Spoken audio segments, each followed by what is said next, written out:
Assalamualaikum warahmatullahi wabarakatuh. Salam sejahtera untuk kita semua. Tabik pun. Iya pun. Pada kali ini jumpa lagi dengan saya Zufda Ristarani Karim dan rekan saya Ibu Mbak Novita Wulandari pada podcast Kejaksaan Negeri Bandar Lampung. Pada hari ini kita kedatangan tamu yang spesial menjelang pemilu. Spesial banget pokoknya. Yaitu Bapak Dedi Triadi, SESH, Bapak Ketua KPU di Kota Bandar Lampung. Ya. Apa kabar Pak Dedi? Baik Mbak Tara, Mbak Novita. Alhamdulillah, sehat ya Pak ya. Sehat. Sudah mulai menghitung hari. Menghitung hari ya.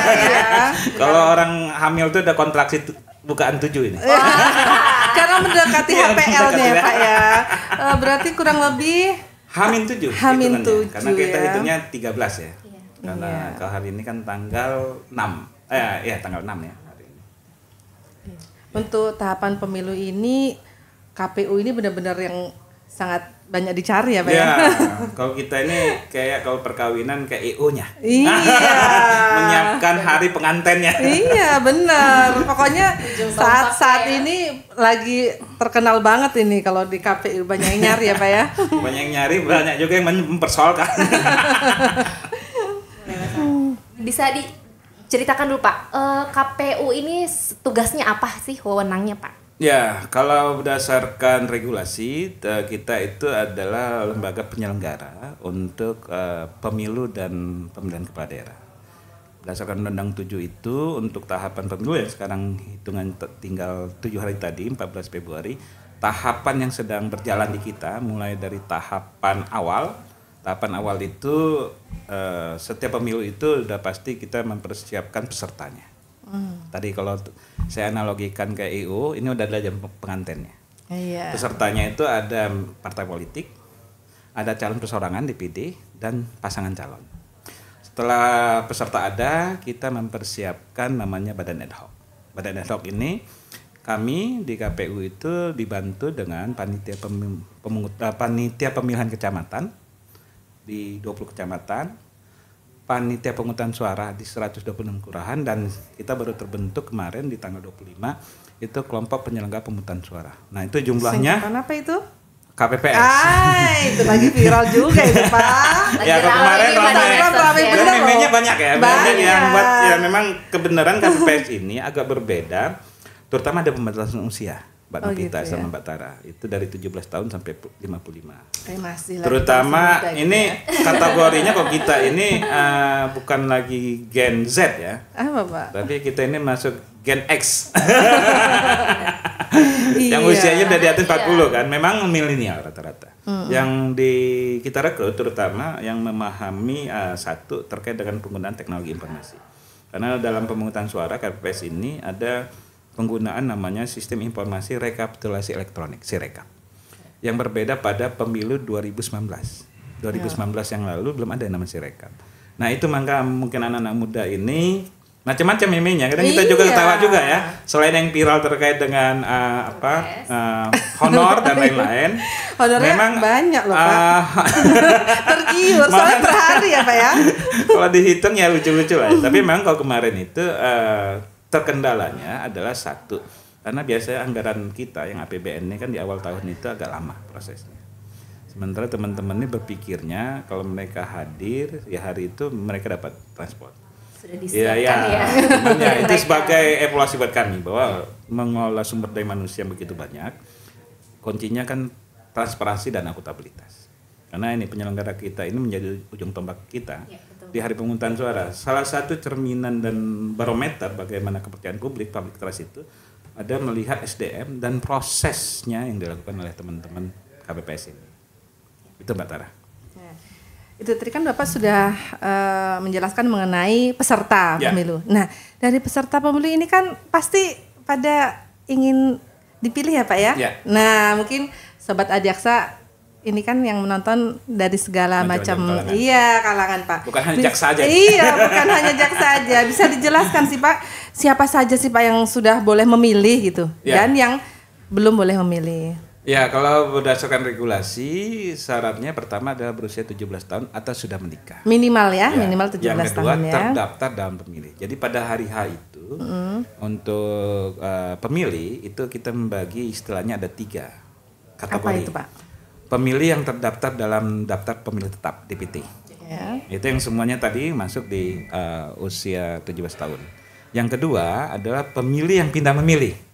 Pindah memilih, dia terdaftar pemilih yang sebelumnya di TPS asal karena atau pekerjaan. Mungkin seperti kami misalnya karena pekerjaan. Aslinya misalnya rumahnya di Jawa, tapi dinasnya di Lampung gitu ya Pak ya. Jadi itu bisa gitu masih bisa sampai besok tanggal 7 besok, hingga pukul 23.59. Bagi tadi ada 4 kategori yang sebelumnya tanggal 15 Januari kemarin itu ada 10 kategori, tapi khusus yang untuk 4 kategori ini adalah 1, masyarakat yang terdampak karena bencana alam. Yang kedua karena masalah hukum yang ditahan di rutan maupun yang lapas. Yang ketiga dirawat rumah sakit, dan yang keempat karena pekerjaan. Nah, itu kita melayani pindah memilihnya itu sampai tanggal 7 H-7 pukul 23.59. Dan yang terakhir adalah kalau memang pemilih yang tidak terdaftar dalam DPT dan DPTTB itu masih bisa menggunakan hak pilihnya dengan EKTP. Kita sebutnya DPK, daftar pemilih khusus. Tapi dia menggunakan hak pilihnya sesuai dengan, karena ada norma kita di regulasi itu adalah de facto dan de jure, yaitu sesuai dengan domisilinya. Jadi kalau dia EKTP hari ini, dia nggak bisa juga misalnya orang Jakarta, dia punya KTP, milnya di sini, tidak. Dia harus sesuai dengan domisili di Jakartanya. Gitu. Kecuali kalau tadi sudah mengurus pindah memilih tadi. Iya. Jadi nggak ada alasan buat tidak memilih ya Pak ya. Sudah banyak sekali dari KPU ini memberikan solusinya ya Pak ya. Solusi dan sosialisasinya. Iya, dan sosialisasinya. Karena satu suara itu sangat berarti ya Pak ya untuk menentukan pemerintah kita nih 5 tahun ke depan kan Pak. Nah, selanjutnya Pak, tadi kan sudah ada pemilihnya, peserta. Nah, memilihnya di mana Pak? Di Bandar Lampung ini ada berapa Pak tempat pemungutan suaranya itu? Ya, untuk TPS kita ada 2.880 TPS. Masya Allah, banyak. Dan jumlah pemilih per TPS itu dibatasi maksimal 300. Tapi rata-rata untuk jumlah pemilih di Kota Bandar Lampung itu 250 sampai 280. Jadi biar nggak terlalu banyak mengantri ya Pak ya. Selain itu memang kita ada namanya TPS lokasi khusus, bukan TPS khusus ya, tapi TPS lokasi khusus itu yang melayani warga binaan di lapas Raja Basa. Jadi ada 3 TPS dengan jumlah mata pilih DPT-nya itu 773. Walaupun menghadapi masalah hukum, selagi tidak dicabut hak politiknya oleh pengadilan, tetap bisa kita layani. Banyak ya Pak ya, 2.000 tempat, 2.800 ya. Jadi nggak ada alasan juga nih kalau misalnya bilang terlalu jauh Pak, nggak ya, semua udah dekat-dekat dengan rumahnya ya. Oh iya Pak, ini ada juga nih Pak nih dari netizen. Pertanyaan ini Pak nih, kalau untuk ODGJ ODGJ itu bisa memilih juga nggak Pak? Ya, selagi tadi terpenuhi syaratnya, sudah itu memang kan masyarakat yang karena gangguan kesehatan tetap bisa menggunakan hak pilihnya, tapi memang didampingi oleh keluarga atau yang ditunjuk. Itu di dalam formulir kita, dalam kotak itu memang ada formulir pendamping. Jadi kalau memang dia gangguan jiwa, gangguan orang dengan gangguan jiwa itu didampingi oleh keluarga atau yang diberikan bukan kuasa ya, tapi jadi maaf kalau di sini kan ada rumah sakit jiwa yang di Kemiling itu ya Pak ya. Itu berarti ada TPS-nya juga ya? Bukan TPS-nya, tapi memang TPS terdekat. Oh, terdekat. Atau nanti dia terdaftar, misalnya kalau dia berobat jalan, dia di keluarganya kan, sesuai dengan TPS KTP-nya. Atau memang, dan kalau kekurangan nyawa itu kita tidak punya lokasi TPS karena yurisdiksinya, lokusnya kita masuk di Pesawaran. Dia sudah masuknya Pesawaran ya. Tapi yang punya panti-panti sosial dan lain-lain itu memang kita ada. Ada ya. Berarti memang diperbolehkan asal didampingi. Ya, ada pendampingnya. Ada pendampingnya ya. Selanjutnya Pak, tadi kita sudah tahu mengenai peserta pemilu ya. Nah, ini nanti biar tidak bingung Pak, nah, para peserta ketika datang ke TPS itu kan ada surat suara kan banyak ya Pak ya.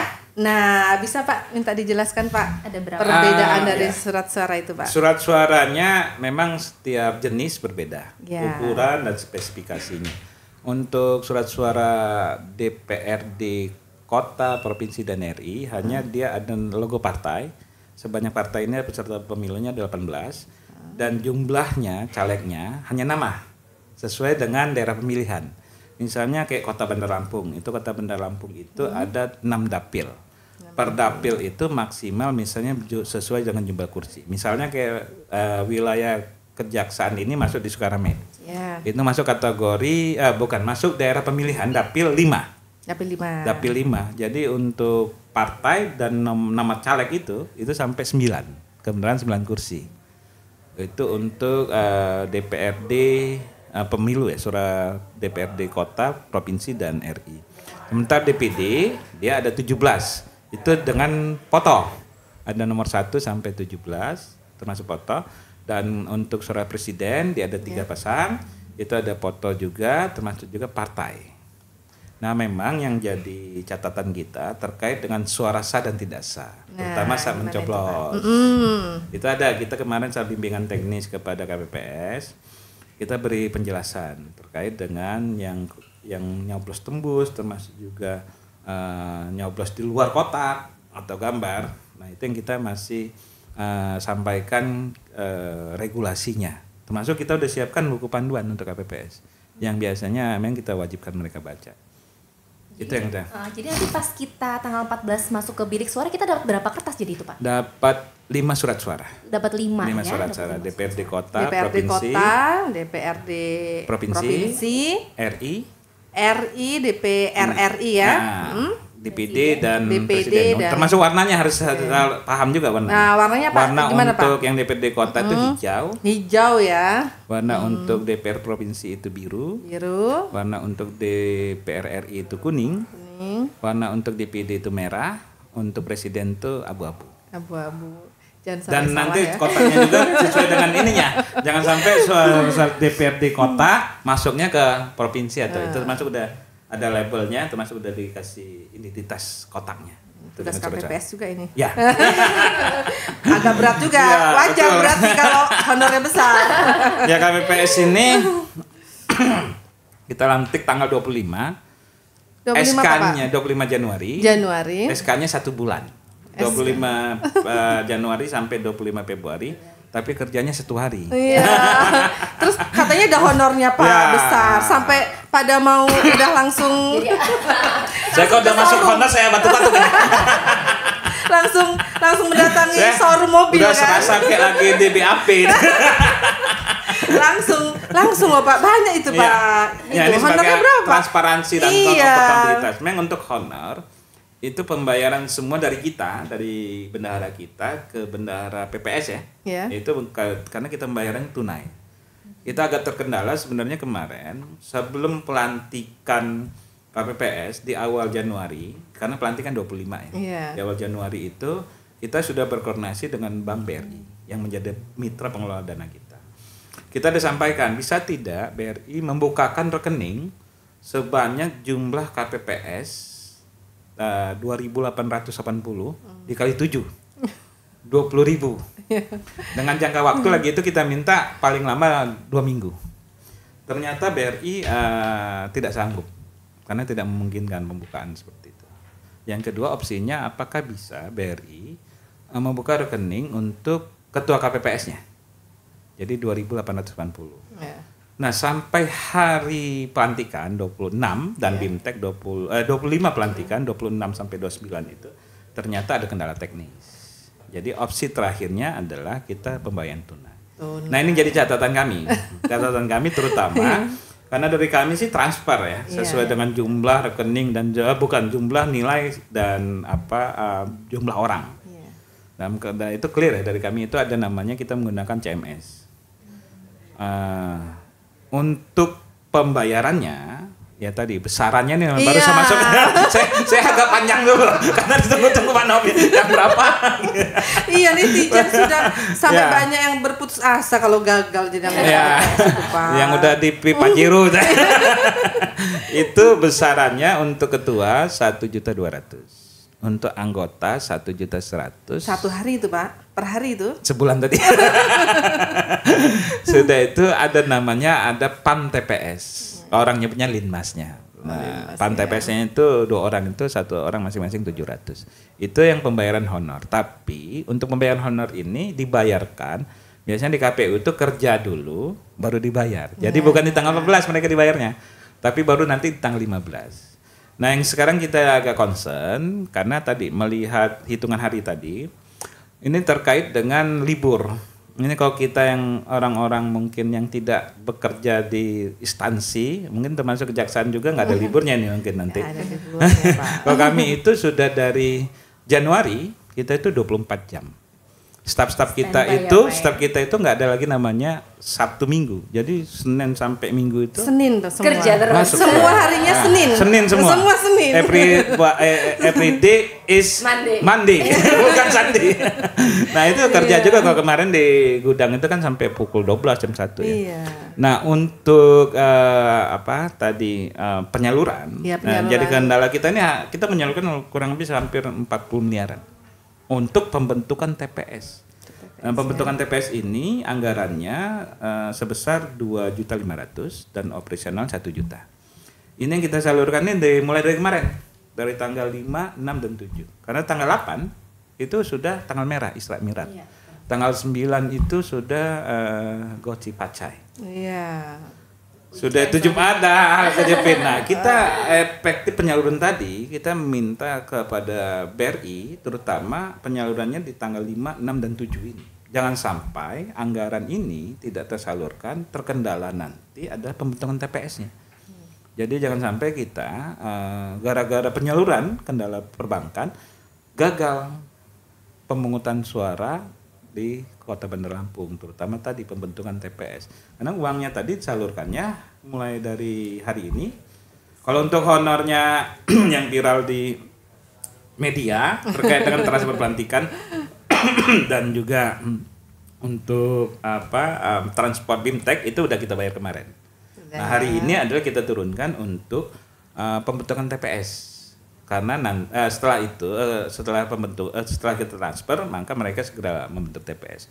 Dan yang terakhir baru karena ini menyangkut pertanggungjawaban keuangan. Ini uang negara. Sepeser bedek pun itu harus jelas nih pertanggungjawabannya. Iya. Nah, ini yang jadi kendala kita biasanya SPJ-nya. Karena teman-teman KPPS ini setelah mereka kerja kotak hari pemungutan suara selesai, kotak dikirim ke PPK, biasanya udah nggak bisa dihubungin lagi. SPJ-nya nyangkut. Nanti kita yang repotnya saat diaudit ada BPK. Nah, dari awal kita. Semoga nanti tidak ada yang nyangkut ya Pak ya. Ya, mudah-mudahan. Karena ini kita ngeri-ngeri sedap juga nih. 20.000 orang kan yang bekerja di hari Tapi itu. Ini kan sudah H-7 ya Pak ya. Yeah. Untuk kesiapan distribusi logistiknya sudah aman memang Pak, lancar. Kita untuk Kota Bandar Lampung secara geografis dan jarak tidak ada kendala. Karena tidak ada yang 4T itu ya, terluar, terisolir dan lain-lainnya. Iya. Kita secara jarak itu semuanya bisa dijangkau. Karena distribusinya dari kita hanya ke kecamatan. Aula kecamatan, dari aula kecamatan baru mereka secara swakelola mereka geser ke kelurahan dan ke TPS. Tapi udah kita pastikan H-1 tanggal 13 itu TPS sudah harus terbentuk dan kotak sudah sampai di lokasi. Sudah mulai sejak kapan nih Pak? Distribusinya kita mungkin sebelum kita distribusi kita merapat koordinasi dengan stakeholder, termasuk kejaksaan, kepolisian, dan juga mitra pihak ketiga dan juga PPK dan sekretariat. Mungkin kita di tanggal 8 kita rakor. Untuk distribusinya mungkin kita menghitung H-5 ya. Mungkin di tanggal 9 atau tanggal 10. Saat hari terakhir masa kampanye, maka kita pergeseran kotak ke kecamatan.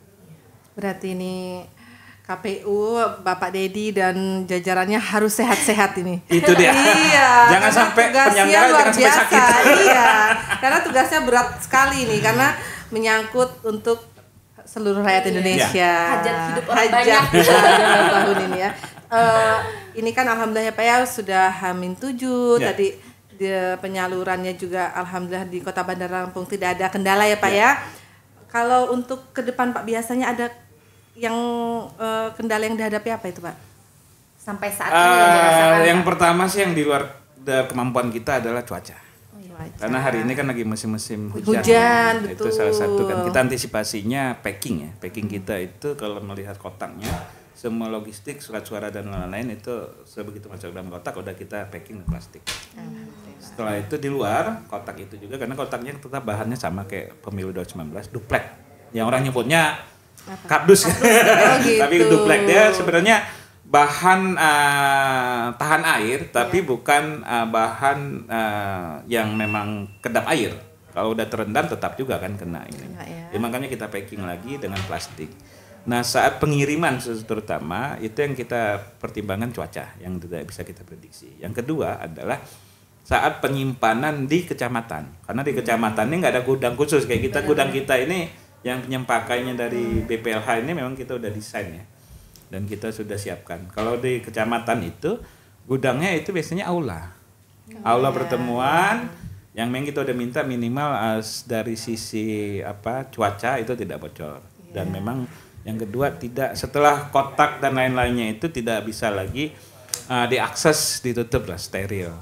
Nah terutama nanti pergeseran dari kecamatan ke kelurahan itu biasanya transit saja, tidak sampai, kecuali memang aula kecamatannya tidak memadai, itu digeser ke kelurahan yang punya aula kelurahannya, atau nanti langsung ke TPS. Nah ini yang menjadi catatan kita karena kan H-7 misalnya kita kirim biasanya di tanggal 13 sore atau malam. Ini sampai hari pemungutan suara itu 14 itu pagi, itu biasanya udah harus dijaga. Iya betul. Harus jaga dan lain-lain. Nah, itu yang kita salah satu konsentrasi kita begitu pergeseran kotak dari KPU ke kecamatan sampai ke TPS. Itu salah satu. Ya. Terima kasih sekali Pak Dedi atas waktunya. Mungkin untuk closing ada yang mau disampaikan Pak untuk Sobat Adiaksa di seluruh Indonesia khususnya Kota Bandar Lampung Pak mengenai persiapan pemilu ini. Ya, Sobat Adiaksa, se-Kota Bandar Lampung dan se-Nusantara. Terima kasih saya sudah diajak berdiskusi, bertukar pikiran dengan mbak-mbak yang cantik ini, Mbak Novi dan Mbak Tara. Saya kemudian baru selesai penandatanganan MOU dengan Kepala Kejaksaan Pak Helmi.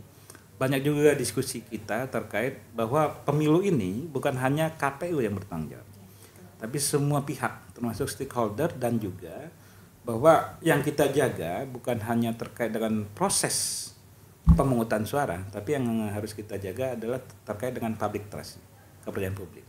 Karena salah satu ukuran keberhasilan dan kepercayaan publik adalah tingkat partisipasi. Tingkat partisipasi buat kami itu menjadi yang paling sakral. Selain dengan azasnya yang langsung umum, bebas, rahasia dan jujur dan adil, itu adalah transparansi dan akuntabilitas. Karena itu salah satu core bisnis ya. Core bisnis itu dalam arti kepercayaan kita dalam melakukan mulai dari SDM-nya, pembentukan rekrutmen KPPS, yang kedua proses pemungutan suaranya, yang ketiga ada proses rekapitulasinya. Nah ini menjadi tanggung jawab bersama.